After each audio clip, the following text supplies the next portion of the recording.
Assalamu alaikum warahmatullahi wabarakatuh. Bienvenidos a un nuevo vídeo.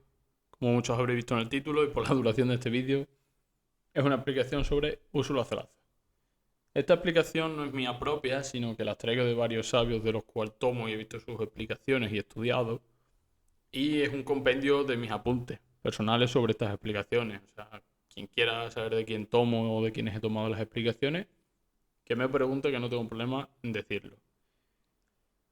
Antes de empezar, quiero recalcar que, bueno, Usul al-Thalatha es un libro de Muhammad ibn Abdul Wahhab y para mí, junto con Qawwal Arba y Kitab al-Tawhid, son los tres libros principales que todo musulmán tendría la obligación de leer, estudiar y comprender para reforzar su aqida y sentar las bases de ella y luego no caer en desvíos. Empezamos pues. Bismillah ar-Rahman ar-Rahim. Este libro, su autor, su intención con este libro es fundamentar la fe del creyente para responder con certeza y convicción a las tres preguntas que todo el mundo responderá en la tumba ante Munkar y Nakir. La primera es ¿quién es tu Señor? La segunda es ¿cuál es tu religión? Y la tercera ¿quién es tu profeta? El autor comienza con Bismillah. Voy a explicar un poco la importancia de Bismillah. Y es que Bismillah ar-Rahman ar-Rahim, es decir, en el nombre de Allah, el misericordioso, el compasivo, los eruditos inician tradicionalmente sus tratados con Bismillah por tres razones metodológicas fundamentales. La primera siguiendo el ejemplo del Corán, ya que en el Corán se abre con Bismillah en todas sus suras, excepto en una, Sura Tawbah. La segunda es siguiendo la sunna del profeta Muhammad, sallallahu alaihi wasallam, quien encabezaba sus cartas dirigidas a reyes y líderes con Bismillah. Y en la tercera, buscando la bendición, la baraka, y el socorro auxilio en la transmisión de conocimiento. Antes de empezar con las tres cuestiones principales, el SEC nos recalca cuatro cuestiones obligatorias. Y es que dice el autor, sabe que Alá tenga misericordia de ti, que nos es obligatorio aprender cuatro cuestiones. Normalmente las obligaciones, los sabios las dividen en dos tipos. Lo primero es la obligación individual, que es toda obligación que es mandatoria para cada musulmán de llevar a cabo por él y no es permitido que nadie la haga por él. Por ejemplo, Salah. La segunda es la obligación comunal, y es la obligación que es para que alguien la lleve a cabo y el resto no carga en el pecado por no hacerlo. Diferenciado ahora los tipos de obligaciones, según los sabios, veamos cuáles son las cuatro cuestiones obligatorias individuales que todo musulmán tiene que conocer. El primero de ellos es el conocimiento, al-ilm. Definimos conocimiento como la comprensión acertada del objeto de estudio basado en las pruebas concluyentes, en el dalil, y comprende tres ramas esenciales. La primera rama es conocer a Allah.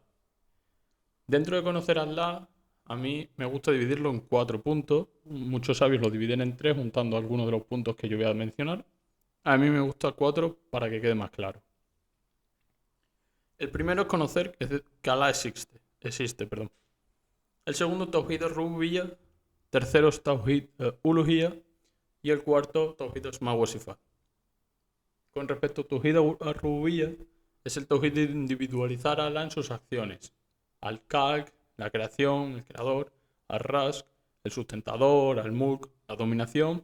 Y al-Tabdir, el que dispone de los asuntos, podríamos traducir. Luego tenemos Tawhid al-Uluhiyyah o Tawhid al-Ibadah, como muchos sabios también mencionan. Podéis encontrar de las dos maneras. Y es el Tawhid de individualizar a Allah en todos los actos de adoración. Todos los actos de adoración son solo para Él y hacia Él, hacia nadie más, que lo veremos a lo largo de este libro.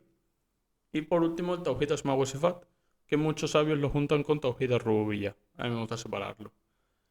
Y es el Tawhid de los nombres y atributos de Allah. Nosotros afirmamos los nombres y atributos que Allah afirma para sí mismo y negamos los nombres y atributos que Allah niega para sí mismo. Todo esto sin tahrif, es decir, sin distorsionarlo, sin ta'til, sin vaciarlos de significado, sin takyif, sin preguntar el cómo o el modo, y sin tamthil, sin asemejarlos a la creación. La segunda rama es conocer a su profeta, sallallahu alaihi wasallam. Y la tercera rama y última, conocer la religión del Islam con sus evidencias. La siguiente cuestión obligatoria es la acción de acuerdo al conocimiento o acorde al conocimiento. El conocimiento sin acción es inútil e incriminatorio.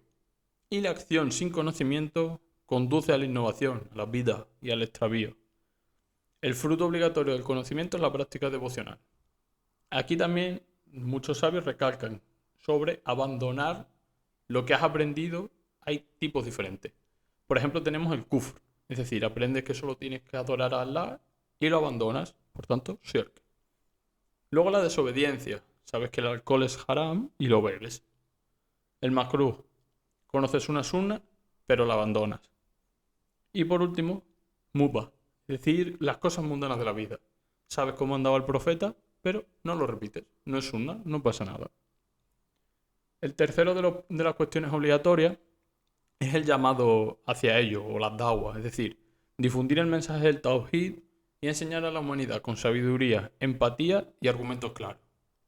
Y por último, el cuarto punto, la paciencia ante las adversidades, es decir, perseverar con paciencia ante las injurias, el cansancio y todas las dificultades que nos surjan en la búsqueda de conocimiento, en la aplicación del conocimiento y en su propagación. Las evidencias de esto, de los 4 puntos, la encontramos en el Corán, en la Sura Al-Asr, donde dice: por el tiempo, en verdad, el ser humano está en la pérdida, excepto aquellos que creen, es decir, los que tienen conocimiento. Realizan buenas obras, la acción. Se aconsejan mutuamente a la verdad, la da'wah, y se aconsejan la paciencia, sabr. El imán Safi, rahimahullah, declaró sobre esta sura que si Allah no hubiera revelado otra prueba a sus criaturas más que esta sura, le habría bastado. Shaykh al-Uthaymin hace una explicación sobre esta frase de imán Safi diciendo: significa que esta sura es un argumento suficiente para instar a las criaturas a aferrarse a la religión mediante la fe, las obras piadosas, la llamada a la verdad y la paciencia en ello. No implica que esta sura reemplace o contenga todas las leyes particulares de la Sharia del Corán. Luego el imán al-Bukhari, rahimahullah, también tituló uno de sus capítulos en Sahih como "El conocimiento precede a las palabras y a las acciones". Y citó las palabras de Allah en el Corán, que dijo: sabe, pues, que nada ni nadie posee el derecho de ser adorado excepto Allah, y pide perdón por tus faltas. Sura Muhammad. Allah ordenó primero el conocimiento, sabe, antes que ordenar la palabra y la obra, pide perdón. Luego encontramos las 3 cuestiones sobre el Tawhid y la obediencia. Y es que el autor señala que la obligación para todo musulmán y musulmana es aprender y poner en práctica 3 fundamentos normativos. El primero es que Allah nos creó, nos sustentó y no nos dejó en vano. Allah no nos dejó abandonados a la deriva sin un propósito, sino que envió al mensajero Muhammad, sallallahu alaihi wasallam. Quien lo obedece entra al Jannah, al paraíso, y quien lo desobedece entra al Jahannam, al fuego. La prueba la tenemos en el Corán, en la Sura Muzammil, donde dice: en verdad os hemos enviado un mensajero como testigo sobre vosotros, al igual que enviamos un mensajero al faraón. Pero el faraón desobedeció al mensajero, por lo que lo castigamos severamente. La segunda cuestión es que Allah no tolera que se le asocie nada ni nadie en su adoración. Ningún ser creado puede compartir la adoración exclusiva de Allah. Ni siquiera son el más cercano ni un profeta. La prueba la encontramos en el Corán, en Surat al-Jinn, donde dice: y ciertamente las mezquitas son para Allah, así que no invoquéis a nadie junto con Allah. Tercer punto es el principio de la lealtad y la desvinculación, es decir, al-wara o al-bara. Quien obedece al mensajero y profesa el Tawhid no debe aliarse ni tener afecto devocional hacia aquellos que se oponen y combaten a Allah y su mensajero, aunque fuesen sus familiares más directos. La prueba de ello la encontramos en la Sura al-Mujadila, donde Allah dice: no encontrarás a un pueblo que crea en Allah y en el último día, teniendo afecto por quienes se oponen a Allah y a su mensajero, aunque sean sus padres, sus hijos, sus hermanos o sus parientes. Antes de empezar también con los 3 pilares, vamos a tocar también al Hanafiyya, es decir, la religión de Ibrahim, alayhi salam. ¿Cómo definimos al Hanifiyya? Pues es la inclinación natural hacia el monoteísmo puro, hacia el Tawhid, apartándose rotundamente del Shirk, y consiste en adorar únicamente a Allah, consagrándole la religión de manera sincera, ikhlas. El propósito supremo de la creación, es decir, si nos preguntáramos con qué propósito nos creó Allah, responderíamos con la sura Ad-Dariyat, donde dice: y no he creado ni a los genios ni a los humanos, sino para que me adoren. El tafsir de Ibn Abbas, que hizo de esta sura, dijo que la expresión para que me adoren, Yabudunu, significa para que me unifiquen en Tawhid.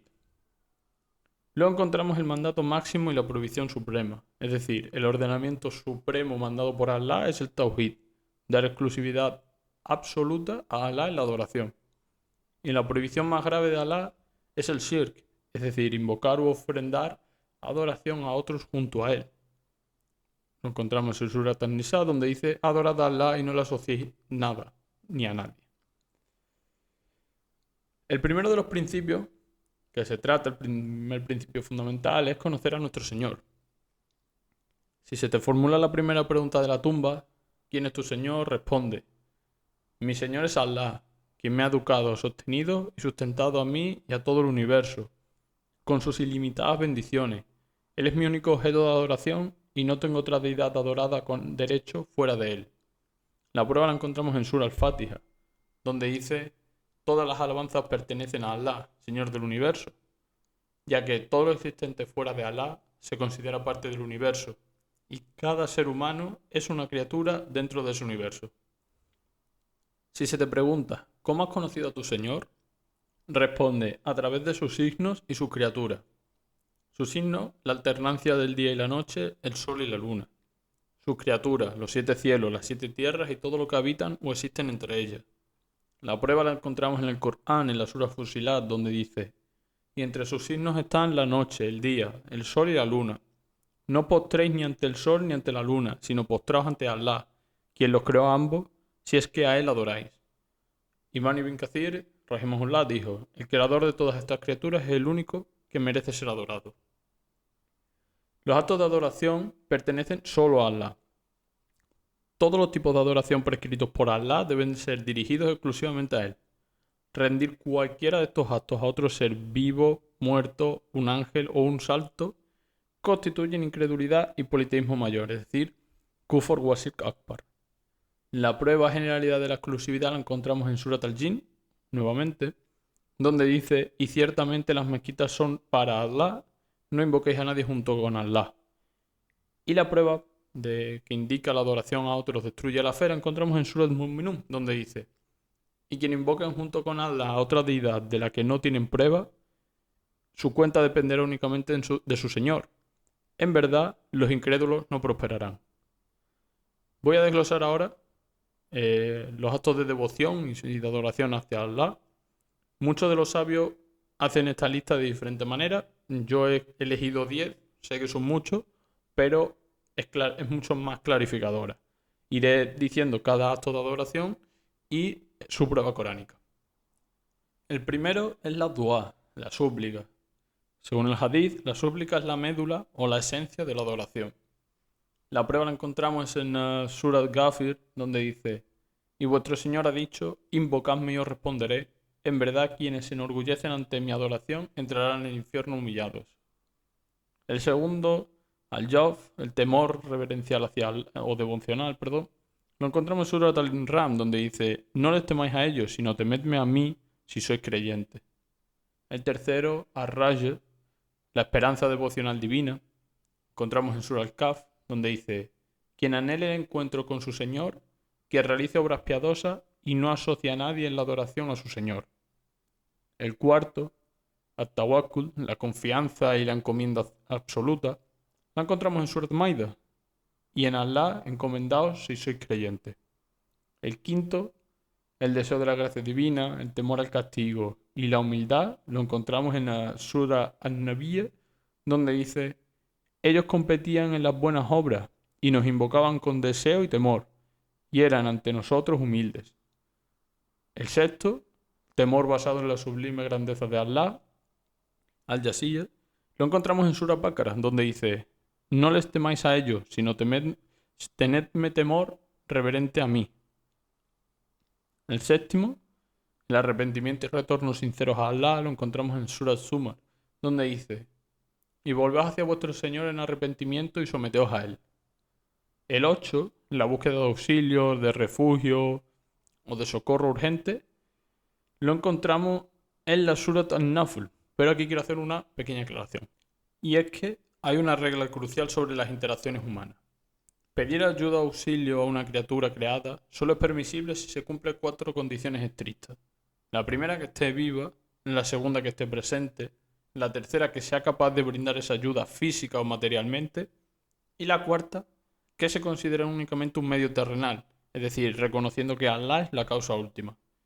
Si falta cualquiera de estas 4 condiciones, es decir, por ejemplo, pedir socorro a un difunto, a alguien que está ausente, o solicitar algo que Allah solo puede otorgar, como por ejemplo pedirle a un médico que reviva a un familiar, esto constituye Shirk Akbar, es decir, politeísmo mayor.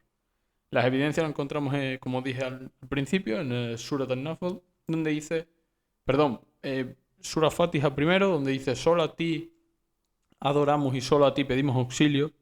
Surah Falak, donde dice, busco refugio en el Señor del amanecer. Y ahora sí, en Surah Naf, donde dice, cuando pedí socorro urgente a vuestro Señor, y Él os respondió.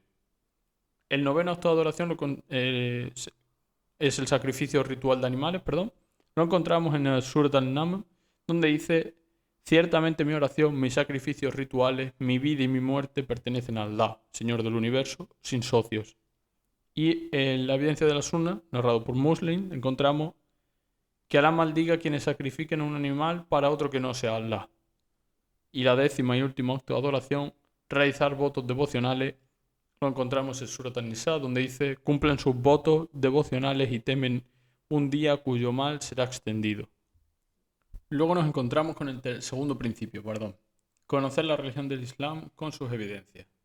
Si nos preguntáramos qué es el Islam, la definición canónica y la que yo tomo de Shah al-Lama es al-istislamu lillahi bit-tawhid wal-inqiyad lahu bit-taha wal-bara min ash-shirki wa ilahi. Someterse a la mediante el tawhid, someterse a él mediante la obediencia y desvincularse categóricamente del shirk y de sus participantes.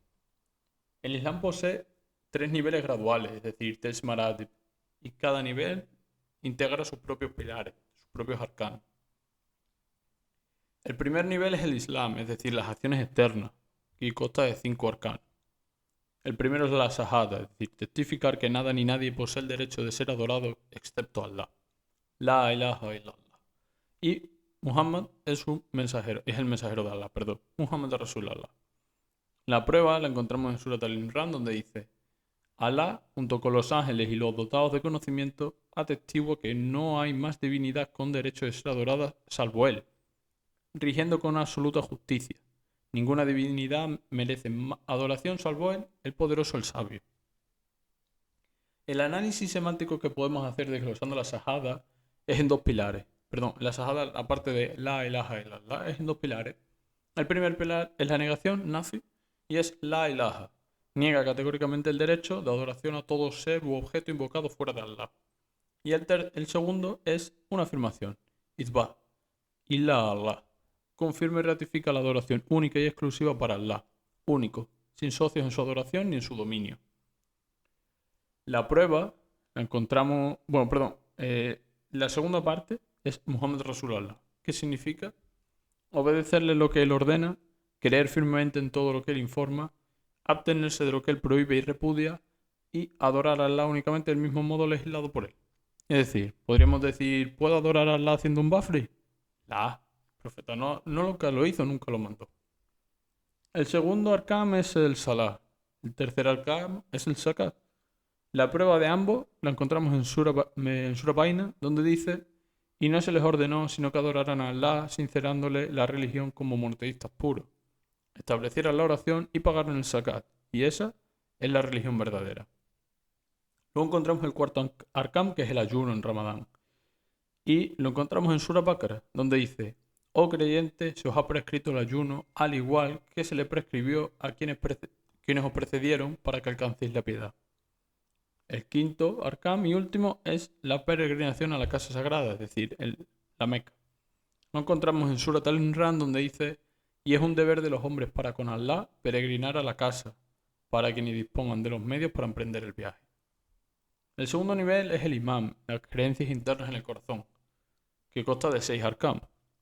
Creer en Allah, en sus ángeles, sus libros revelados, sus mensajeros, el día del juicio final y, como dice Ibn Taymiyyah rahimahullah en Majmu' al-Fatawa, todo lo que pasa después del día del juicio final, y en el decreto divino, el Qadr, tanto el favorable como el adverso.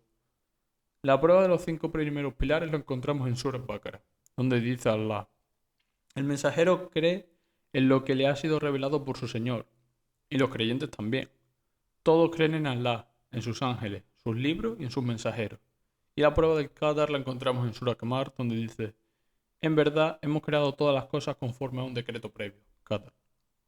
El tercer nivel es el Ihsan, y consta de un arcán fundamental: adorar a Allah como si lo estuvieras viendo, y aunque tú no lo veas, saber que Él ciertamente te ve a ti.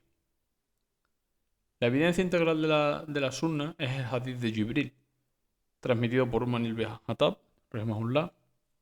Ocurrió mientras estaban sentados con el profeta, sallallahu alaihi wasallam.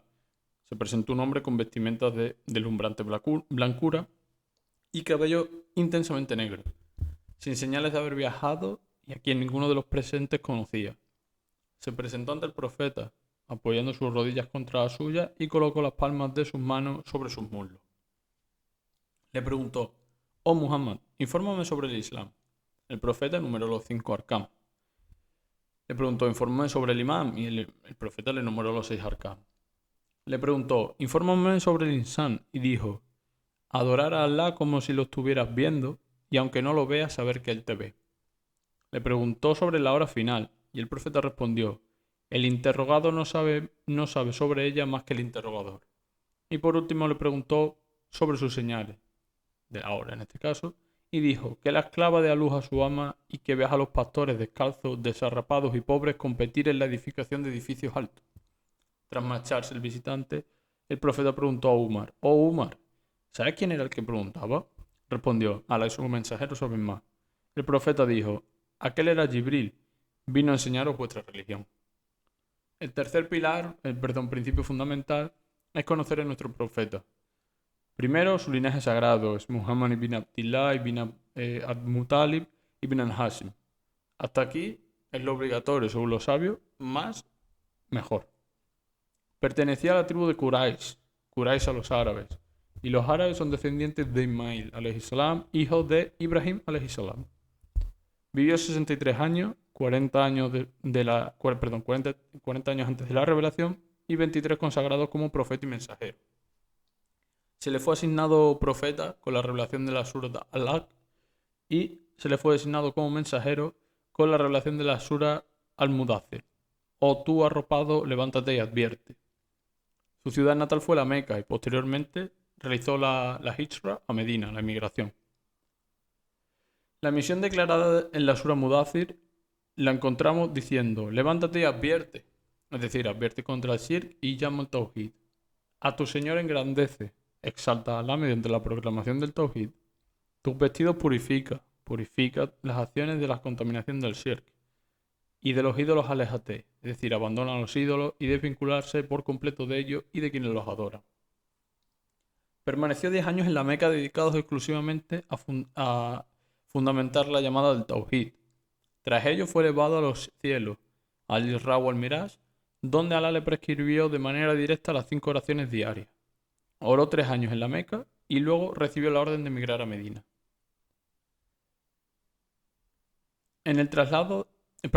Los principios legales de la Hijra es que es el traslado desde una tierra del Shirk a la tierra del Islam.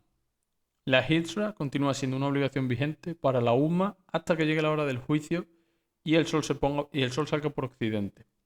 La prueba la encontramos en Surat An-Nisa, donde dice: a quienes los ángeles tomen sus almas haciéndose injusticia para sí mismos.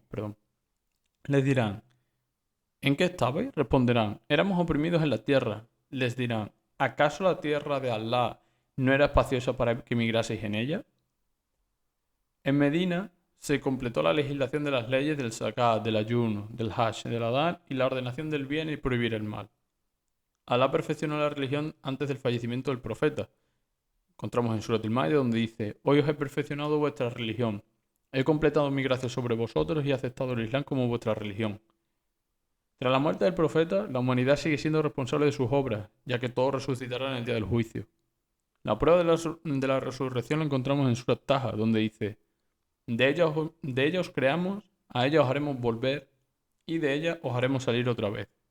Y es que el veredicto de negar la resurrección es kufr, ya que, como dice Surat Tagabun, dice: ¿pretenden los incrédulos que no serán resucitados? Di: por el contrario, por mi Señor que seréis resucitados y luego se os informará de lo que hicisteis. Las misiones de los mensajeros y el veredicto sobre el Tagut, ya que Alá envió a todos los mensajeros como albaceas y albricias y advertidores desde Nuh, el primero, a Muhammad, el último. La prueba la encontramos en Surat Tagut, donde dice: Surat An-Nahl, un error. Que ciertamente hemos enviado a cada nación un mensajero con el mensaje: adorad a Allah y apartaos del Tagut. ¿Pero qué es el Tagut? Yo cojo la definición de Ibn Qayyim, que dijo: el Tagut es cualquier cosa con la que el siervo excede sus límites, ya sea un objeto de adoración, un líder seguido o un gobernante obedecido fuera de Allah. Los cabecillas del Tagut son 5, según los sabios estipulan. El primero es Iblis. El segundo es aquel que es adorado estando complacido con ello. El tercero es aquel que llama a las personas a que le adoren a él mismo.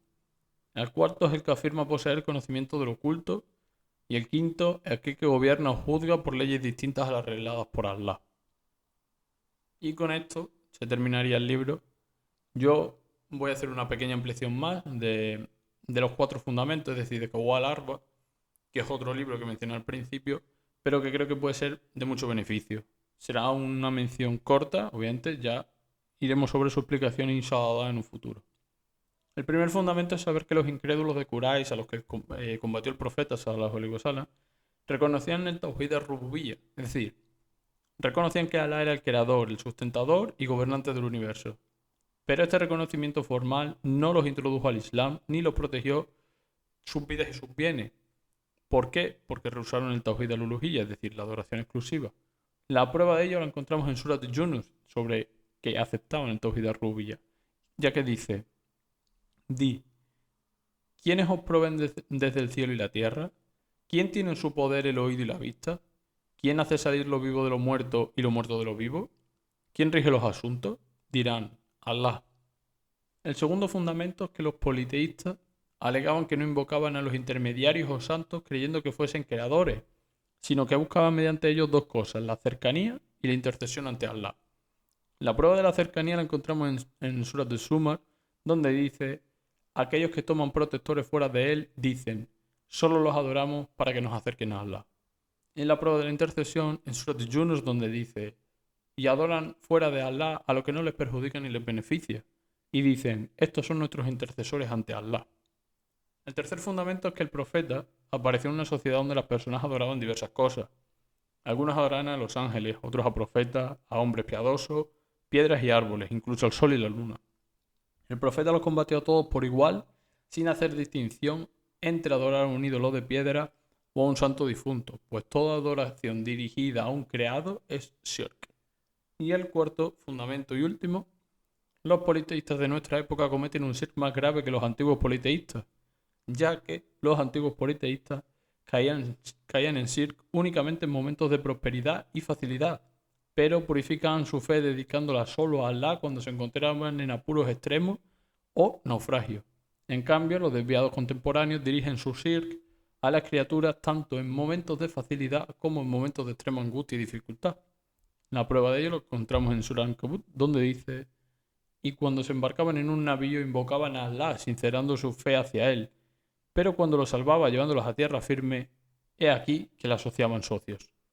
Y con esto me despido de mi primera explicación de un libro. Me gustaría que me dejarais feedback en los comentarios, intentaré ir mejorándola, al igual que el resto de cosas del canal, inshallah. Nos vemos en un futuro. Assalamu alaikum wa rahmatullahi wa barakatuh.